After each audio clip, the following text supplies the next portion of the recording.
ditë më parë, në redaksin ton bëritën disa pamje shqetësuese të një incidenti nga një institucion arsimor privat në qytetin e Elbasanit. Pamje që në momentin e parë nuk i përkasi një ambientit të edukimit të fëmijëve, por një përplasje të pakuptimt. Por realiteti është tjetër, sepse në video shfaqet drejtori i shkollës Marif Elbasan Campus, shtetasi turk Fatih Konuksever, i cili jo vetëm u merr ushimin nxënësve nga duart, por e flaka të jashtë ambienteve të shkollës, duke kaluar madje edhe në kontakt fizik me ta. Një sjellje që ngre realisht pikpyetje serioze mbi standardet që duhet të përfaqësojë drejtuesi i një institucioni arsimor. Pamjet e publikuara në rrjetet tona sociale shkaktuan menjëherë një valë reagimesh, qindra komente nga qytetar, prindër apo ish mësues, të cilët jo vetëm dënuan gjestin, por ngritën edhe një shqetësim tjetër të madh. A bëhet një testim i saktë dhe i kujdesshëm i drejtuesve të institucioneve arsimore në këtë vend? Ndërkohë, vetëm pak orë pas publikimit të videos, institucioni në fjalë reagoi përmes një komunikate zyrtare në rrjetet sociale,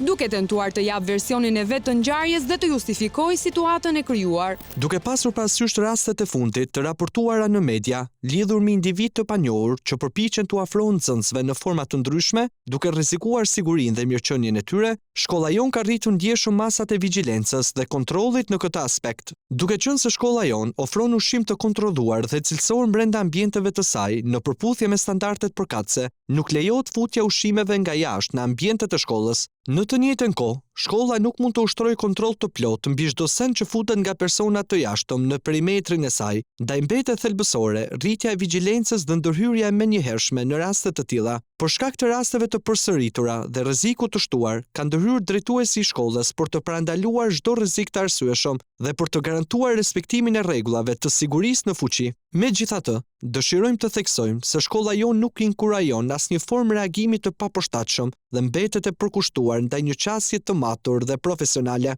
Çdo reagim ka pasur për qëllim të vetëm mbrojtjen e shëndetit dhe mirëqenies së nxënësve, si dhe ruajtjen e një mjedisi të sigurt brenda institucionit. Por çfarë mund ta shtyjë një drejtor shkolle, një figurë që mishron autoritetin përmes qetësisë dhe komunikimit, të reagojë në mënyrë kaq të ashpër, e madje duke humbur kontrollin përballë nxënësve? A kemi të bëjmë këtu thjesht me një zbatim rregullash, apo kemi të bëjmë me një problem më të thellë, që lidhet me kontrollin e nervave dhe emocioneve të një individi? Çfarë fshihet realisht pas këtij episodi që për shumë kënd duket i pajustifikueshëm? Nuk kemi dëgjuar se kur ta sjell familjare shprehje rregullore, po të kishim marrë delivery do ishim gabim, e pranonim këtë gjë.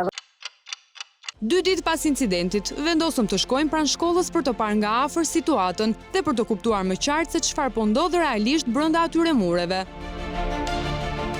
Që në momentin e parë vihet re një ndryshim i dukshëm krahasuar me informacionin që na ishte dhënë nga vetë nxënësit. Shkolla është nën masa të shtuara sigurie dhe kjo natyrisht nuk është rastësi, por lidhet drejt për drejt me vëmendjen që ka marrë kjo çështje dhe me një premtim tonin për ta ndjekur situatën që ishte marrë vesh nga drejtuesit e shkollës.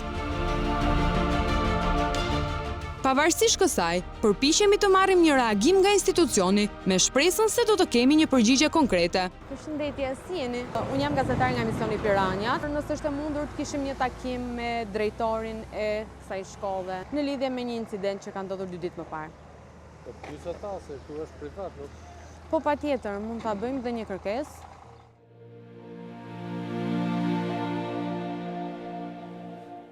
Pas disa minuta shpritjeje, ajo që marrim është një tekst i printuar i deklaratës, që ishte publikuar një ditë më parë në rrjetet sociale. Një përgjigje formale, të cilin në realitet e prisnim, duke parë hermetizmin me të cilin u përballëm që në fillim.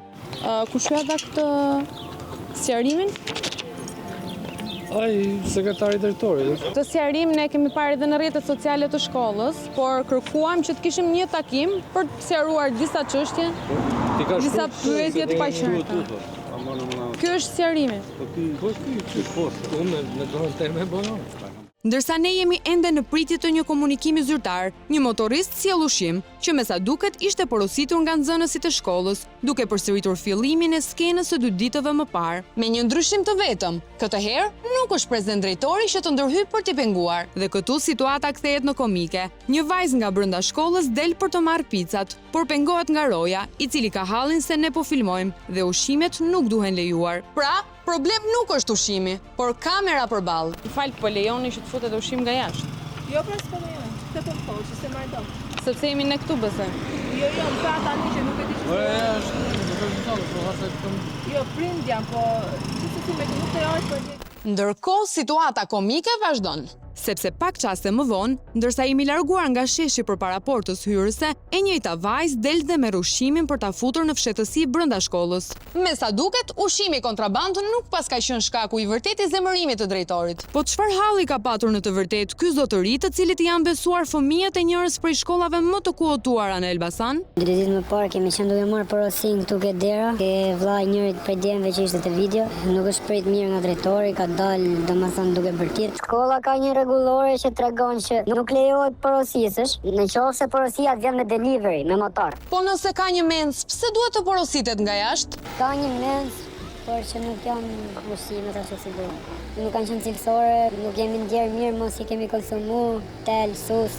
Keni gjetur tel sus në ushqime? Po, është raportuar te drejtori mbi 4 ose 5 herë, po që nuk është marrë mos. Bani pagesë për shtatë njerëz, marrim atë lloj ushqimi që se preferon asnjëri. Pra nga çfarë mësojmë, kemi një situatë përsëritur me ushqimin e mensës, që ka detyruar nxënësit të porosisin ushqime nga jashtë. Sidoqoftë, kur rregulloria e shkollës thotë që nuk lejohen ushqimet, a mundej që drejtori thjesht ta kthente mbrapa ushqimin pa patur nevojë të bënte skena që terrorizuan një shkollë të tërë? Sjellë pa ishme, domethënë për statusin që ka, si drejtar, se për atë punë e mani kollare. Doli duke bërtit, pastaj është pa të videos çka ka bërë, që ka prek djalin që e ka shtyr. Nuk kemi pas as i kërkim falje nga ana tjetër. Prindrit normal si prindrit kanë ardhur tiri tum. Na ka takuar se kanë ardhur prindrit drejtori, na ka fajsu po ne, ka drejtu gishtin po nga ne. Por ndërsa nxënësit dhe prindërit pretendonin një ndjesë ndaj tyre, mësojnë që ajo çfarë kishte ndodhur nuk ishte ruajtur në asnjë nga serverat e kamerave të sigurisë.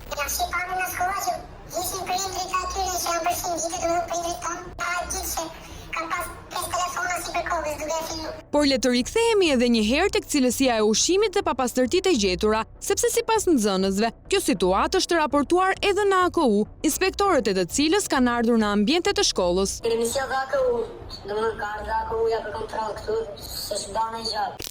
Kemi patur raportime që brenda në mencën e kësaj shkolle ka kushte të papërshtatshme dhe ushqimi jo higienik. Nuk kam informacion për këtë ngjarje që ka ndodhur, ndërsa pastaj për këtë se ditët e shkollës janë inspektor sipas planë të inspektimit dhe deri tani nuk kam hasur, s'kemi hasur asnjë problem. Edhe pse e kuptuam me vështirësi, ndoshta për shkak të valëve, mësuam që drejtori i AKU-s nuk ka hasur asnjë problem në shkollën e kontestuar. Kur i keni bërë këto inspektime, keni patur indicia apo kanë qenë thjesht kontrolle rutinë? Jo, janë kontrolle të programuara.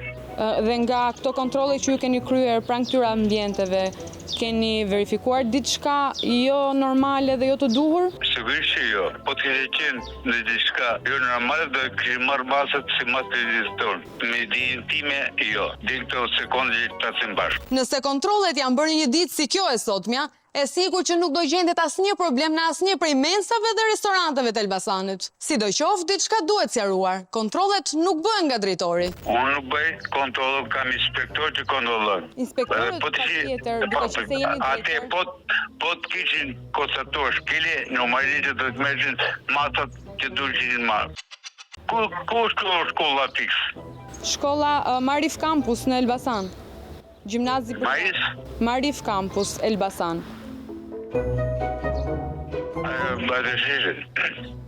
Batasheshin. Po, ajo. Dhe që ma bëni një shumë, të me shkim e një dhe të meni përgjithin po me shkim. Të keni gjanë me detaj, të o të me detaj, që ka ndodhë, si ka ndodhë, të gjitha, ndërsa ka kesën për informacion të më tërën, ma dëto me shkim, dhe do t'i meni përgjithin po me shkim. Dakot, më parë, për të që pa qësi, vazhdoni ke i paku, më parë. Me që AKU unë e zgjidhën problemin, le t'i drejtojmë zyrës vendore të arsimit, institucionin mbikëqyrës i sistemit arsimor para universitar, që me sa duket e ka vlerësuar në maksimum këtë problematik. Kjo është një sjellje e pahishme, është në rast të parë një sjellje institucionale e papranueshme, absolutisht, por edhe një sjellje personale e papranueshme. Përgjegjësia është sa institucionale, aq edhe personale dhe do trajtohet si e tillë në të gjitha këto rrafshe. Jemi pa të shokuar sa gjithë opinioni publik. Është një akt i papranueshëm ndaj fëmijëve tanë, në fundit është një institucion privat, por fëmijët janë tanët, janë të qytetit. Jemi në komunikim të vazhdueshëm me të gjitha instancat tona eprore të Ministrisë Arsimit, gjithashtu dhe me Policinë e Shtetit. Sot në mëngjes kemi pas një komunikim nga i cili jemi garantuar që është nisur një çështje penale. Sipas të cilës, specialistët për hetimin e krimeve të Komisariatit të Policisë Elbasan referuan materialet në prokurori, ku nisi procedimi në gjendje të lirë për shtetasin FK 49 vjeç për veprat penale keq trajtimi të miturve dhe fyerje, pasi shfaqet në një video të publikuar në një portal, duke shtyr fizikisht nxënës të shkollës private që drejton, si dhe duke hedhur produktet ushqimore që nxënësit kishin bler për t'i konsumuar.